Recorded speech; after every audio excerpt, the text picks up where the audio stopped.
नमस्कार किसान भाइयों, मैं हर्षवर्धन एस्कॉर्ट कंपनी से बोल रहा हूं। जैसे कि आप लोगों को पता है कि गेहूं का काटने का समय आ गया है। ज्यादातर किसान भाई अपने ट्रैक्टर के साथ तूड़ी मशीन चलाते हैं। अधिक लाभ उठाने के लिए ट्रैक्टर और मशीन के साथ मैचिंग होना बहुत जरूरी है। आइए जानते हैं किशन पाल जी से, जिनके पास दो ट्रैक्टर हैं। एक फार्म ट्रैक 6055 T20 सुपरमैक्स और दूसरा फार्म ट्रैक 60 पावर मैक्स, और ये इन दोनों ट्रैक्टर को तूड़ी मशीन में चलाते हैं। अब हम इनसे इस मशीन के सही उपयोग के बारे में जानते हैं और इसके साथ ही साथ चलाने में क्या क्या सावधानी रखनी पड़ती है वो भी समझने की कोशिश करते हैं। नमस्कार किशन पाल जी। नमस्कार सर। किशन पाल जी, आपके ये ट्रैक्टर जिसको आप 3 साल से तूड़ी मशीन पर चला रहे हैं, इसके बारे में कृपया आप हमारे अन्य किसान भाइयों को भी बताएं। किसान भाइयों नमस्कार। किसान भाइयों, तूड़ी मशीन के द्वारा आप 20 से 25 दिनों में ही अधिक से अधिक कमाई कर सकते हैं। मेरे पास Farmtrac 60 T20 power max है, जिसे मैंने स्पेशली तूड़ी मशीन के लिए खरीदा था। इसके द्वारा मैंने बहुत अच्छी कमाई की है। किशन पाल जी, वैसे तूड़ी मशीन को चलाने के लिए आपके अनुसार कितने HP का ट्रैक्टर आवश्यक है और उसमें क्या क्या विशेषताएं होनी चाहिए? तूड़ी मशीन के लिए कम से कम 50 HP का ट्रैक्टर होना आवश्यक है और इसके साथ ही साथ इसमें डुअल क्लच या डबल क्लच भी होना जरूरी है। फार्म ट्रैक निम्नलिखित मॉडलों में ये सभी सुविधाएं देता है, जैसा कि मुझे कंपनी द्वारा बताया गया है, और इसके साथ ही साथ इसमें मल्टी स्पीड रिवर्स PTO का भी ऑप्शन दिया गया होता है। किशन पाल जी, ये मल्टी स्पीड रिवर्स PTO का उपयोग आप कहाँ करते हो? ये बहुत ही अच्छा सवाल है सर आपका। अगर तूड़ी मशीन जाम हो जाए तो आप रिवर्स PTO का उपयोग करके ट्रैक्टर पे बैठे ही बैठे मशीन को उल्टा घुमा सकते हैं। ट्रैक्टर के साथ तूड़ी मशीन को चलाने से पहले कुछ मुख्य बातों को जानना जरूरी है, जिसके द्वारा आप इसमें आने वाली दिक्कतों से आसानी से बच सकते हैं। तो आइए उन सावधानियों को एक एक कर जानते हैं। सबसे पहले जानते हैं फील्ड कंडीशन के अनुसार गियर व इंजन RPM का सही चुनाव। अलग अलग ट्रैक्टर मॉडल के अनुसार हर ट्रैक्टर की ऑपरेटिंग प्रैक्टिस अलग अलग होती है। ट्रैक्टर की गियर का चुनाव करते समय गेहूं के तने में नमी की मात्रा अवश्य जांच लें। इसके लिए आप कुछ गेहूं के तने को हाथ में लेकर तोड़ें। अगर ये आसानी से टूट जाए तो आप बड़ी गियर का चुनाव कर सकते हैं, और अगर इसको टूटने में दिक्कत हो रही है तो आपको छोटे से छोटे गियर का चुनाव करना है। मेरे पास Farmtrac 60 power max T20 है, जिसे पे मैंने 15/9 की पुली के साथ में इसको 1600 इंजन RPM पे चलाता हूँ, और जब नमी की मात्रा ज्यादा होती है तो मैं उसको SL1 गियर में चलाता हूँ, और जैसे गेहूं में नमी की मात्रा कम होती रहती है मैं इसको L1, SL2 और L2 में क्रमशः आगे की तरफ बढ़ता हुआ जाता हूँ। दूसरा और सबसे महत्वपूर्ण, ट्रैक्टर मॉडल और मशीन मैन्युफैक्चरर के अनुसार पुली का सही चुनाव। हर ट्रैक्टर का PTO RPM, जिसे हम बोलते हैं 540 PTO चक्कर, अलग अलग इंजन RPM पे होता है। तो ये जरूरी नहीं है कि हर ट्रैक्टर के साथ में हर मशीन सही चले। उस मशीन को चलाने के लिए उसमें पुली को बदलना आवश्यक होता है। अगर तूड़ी मशीन का गियर रेशियो 1:1 का है तो आपको 15/9 या 16:10 की पुली का उपयोग करना है, और अगर मशीन का गियर रेशियो 1:15 का है तो आपको 14:10 की पुली का उपयोग करना है।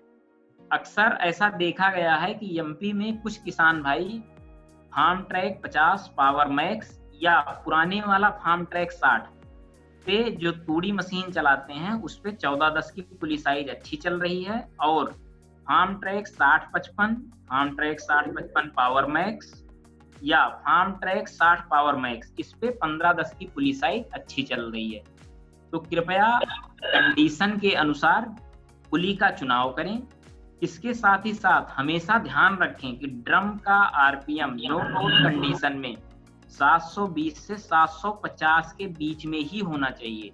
अब इसके अलावा कुछ ध्यान देने योग्य बातें। सबसे पहले इंजन आरपीएम व पुली का चुनाव ऊपर बताए गए निर्देशानुसार करें। भूसे के लोड फैक्टर के आधार पर फॉरवर्ड गियर का चुनाव करें। ज्यादा लोड होने पर स्लो स्पीड में चलाएं। किशनपाल जी, अगर पुल्ली के साइज सही मैच नहीं करेंगे तो क्या क्या दिक्कतें आ सकती है? अगर पुली की साइज सही मैच नहीं करी तो ड्रम का आरपीएम 750 से ज्यादा या 720 से कम हो जाएगा। इसका नुकसान होगा कि इंजन पे लोड ज्यादा पड़ेगा और इसके साथ ही साथ डीजल की खपत भी बढ़ जाएगी। आपको बार बार क्लच दबाकर ट्रैक्टर को स्लो करना पड़ेगा। बार बार क्लच दबाने से या लगातार क्लच पे पैर रख के चलाने से क्लच प्लेट भी जल जाती है और क्लच की उम्र भी घट जाती है। तीसरी जरूरी बात, रेडिएटर और ग्रिल की सीलिंग। टूडी मशीन चलाने से पहले हमेशा ध्यान रखें कि रेडिएटर और फ्रंट ग्रिल को कैसे सील करना होता है। रेडिएटर की सीलिंग बेहतरीन होने के कारण इंजन को लगातार साफ और ठंडी हवा मिलती रहेगी, जिससे आप ट्रैक्टर को बिना रोके लंबे समय तक काम कर सकते हैं। आइए अब हम जानते हैं कि रेडिएटर को सील कैसे करना होता है।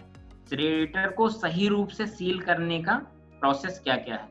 सबसे पहले हम जानते हैं इसके सही तरीके के बारे में। फ्रंट हुड को निकालें, ग्रिल और ऊपरी भाग को नेट से कवर कर दें। ग्रिल को ना निकालें या नेट को रेडिएटर से दूर रखेगा। रेडिएटर के चारों ओर सभी गैप को फोम से सील कर दें। रबर स्ट्रैप नेट को फ्रेम से कस के पकड़े रखेगा और सफाई के लिए निकालना भी आसान होगा। नेट के प्रयोग करने से ग्रिल सरफेस एरिया के मुकाबले नेट का प्रभावी सरफेस एरिया 2 गुना बढ़ जाएगा और नेट की नियमित सफाई की जरूरत भी नहीं पड़ेगी। इसके साथ ही साथ कुछ किसान भाई बिना फ्रंट हुड को निकाले हुए ही ग्रिल के ऊपर ही सीधी जाली लगा देते हैं। इसका नुकसान क्या होता है?